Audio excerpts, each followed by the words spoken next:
The main purpose of today's discussion is to understand the surge control logic for differential pressure flow versus differential pressure boost, and in short it is also known as a DP flow versus DP boost. So let's start the discussion.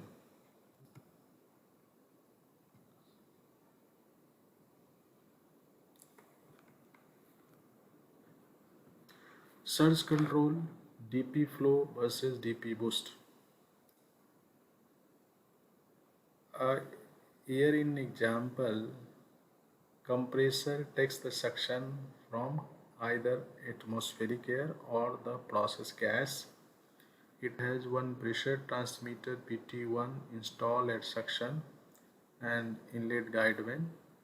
Compressor can be single stage or multi-stage, and on final discharge there is another transmitter PT2 is installed and one flow measuring device FT is also installed. Anti-surge control valve is venting to atmosphere if compressor is taking suction from atmosphere. However, it recirculate back to suction if it is compressor is operating from process gas. On discharge side, one check valve is installed and discharge valve, and finally it is connected to discharge header. So PT1 is the inlet or suction pressure of compressor in bar gauge. Range of PT1 transmitter R1 is 0 to 5 bar gauge. This is just an example. PT2 final discharge pressure of compressor bar gauge, and range of PT2 transmitter R2 is equal to 0 to 10 bar gauge. PDT differential pressure transmitter of FT, which is in mmWc. Range of PDT transmitter R3 is equal to 0 to 2500 mmWc. PT1, PT2 and PDT of FT are connected through electrical signal to PLC or DCS. In addition to these, all other instrumentations and control valves are also connected to PLC or DCS. So surge control DP flow by DP boost. Further, converting PT1, PT2 and PDT data into engineering value in PLC. So first of all we have to convert these data in engineering values.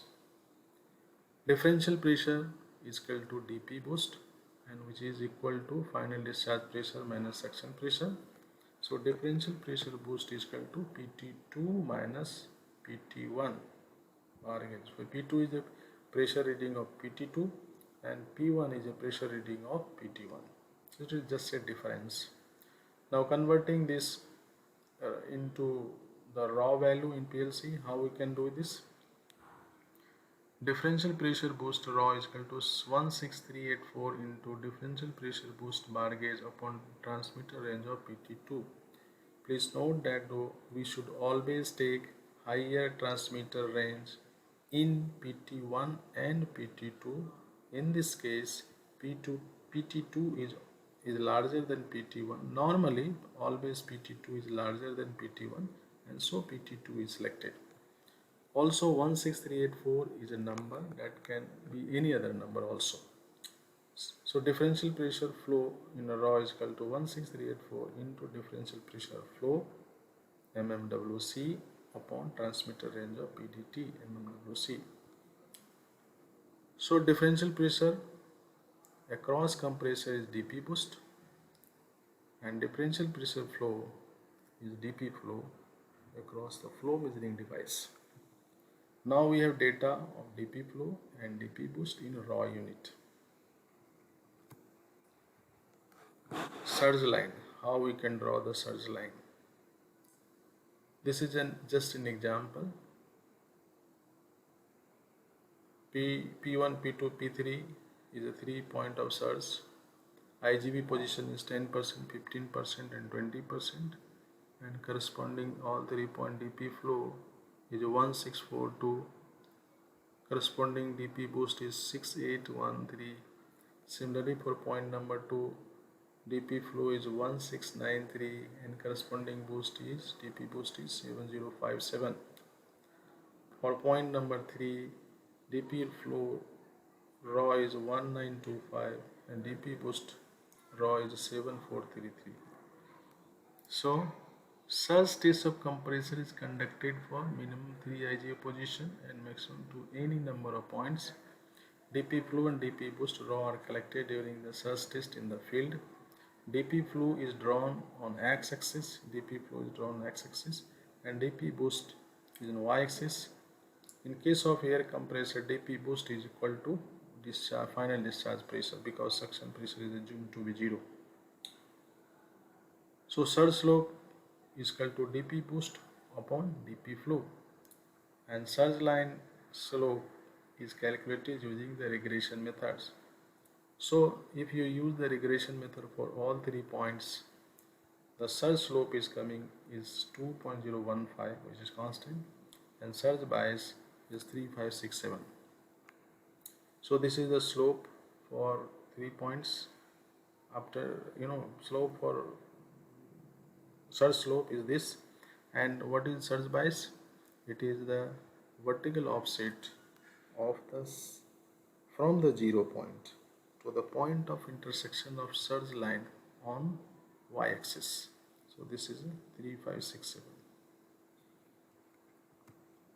Surge control line, surge slope is 2.015, surge bias is 3567. So let's say surge safety margin is 10%. So surge safety margin is equal to 3567 into 10 by 100, which is equal to 357 raw. So surge control bias is equal to 3567 minus 357, which is 3210 raw. Also, surge control slope is equal to surge slope, which is 2.015. Please note that we do not always provide 10% margin for the surge bias, because sometimes surge bias becomes 0.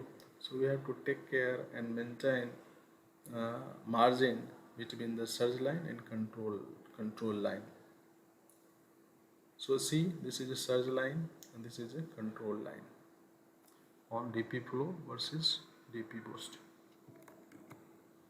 Operating point, DP flow, let's say DP flow is 2000 and DP boost is 4000. 2000 also raw data, constant, which is raw, and DP boost is also raw.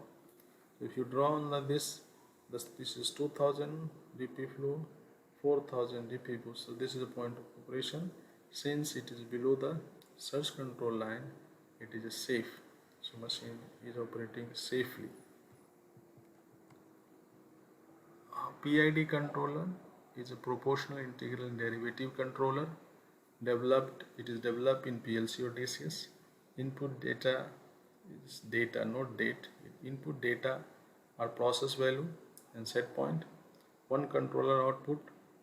Output of PID controller will give command to anti-surge control valve through 4 to 20 milliamperes electrical signal to positioner of anti-surge control valve to operate it. Process value is operating DP boost raw.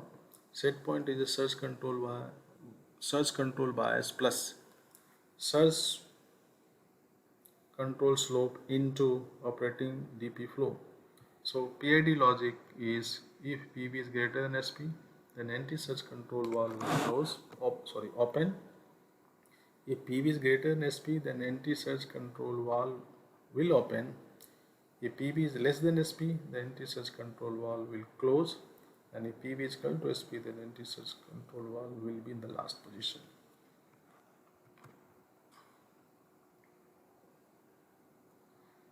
So anti-surge control valve operation, let's assume operating DP flow is 2000 raw, operating DP boost is 4000 raw, surge control slope is 2.015, and surge control bias is 3210.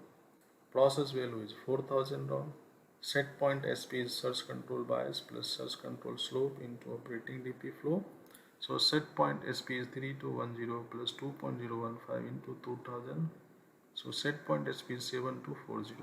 So logic of PID, PV, that is 4000. SP is 7240. So PV is less than SP. The anti-surge control valve will close. So if compressor operates below the surge control line, it is safe and anti-surge control valve will closed. But if operation is above the surge control line, it is not safe and anti-surge control valve will open. So this is point of operation which is below the surge control line and it is safe. And any point operating above the surge control line is not safe, so anti-surge control valve will open. So thank you. With this I have finished my lecture. Hope you like this. If it is so, please subscribe my channel, like it and share it so that you will get the intimation of new videos. See you in the next discussion. Till then, bye bye. Thank you.